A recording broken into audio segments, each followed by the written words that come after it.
the broad bucket of risks around sustainability clearly covers what many people might think of first up being the environmental related risks, but of course in that sustainability bucket we've also got social risks, and sometimes as well governance is put into that bucket. I think where we are in terms of sort of trying to assess those, clearly, if we look at just sort of social risks, the concept there is clearly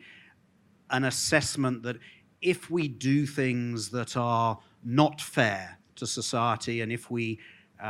act in ways where we're not inclusive, then there will be costs associated with that. They could be everything from loss of productivity to loss of markets, loss of customers, and of course we might find that as institutions we might get fined for those if we step outside what is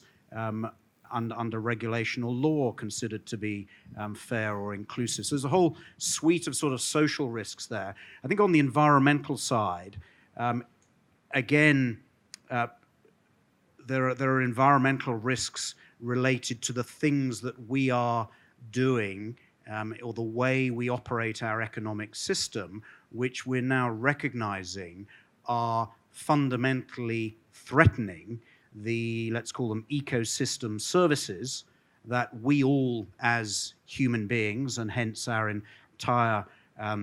society, economy, and institutions depend upon for life itself. So, impacts on supplies of water to drink, food to eat, and air to breathe. So there's a very broad spectrum of issues there, whether it's polluting our oceans and land with waste and indiscriminate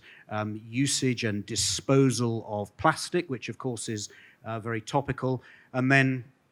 the very difficult to assess risk around climate change, because simply it's tough because it's intangible, and the timescales between the actions we take today and the impact of those actions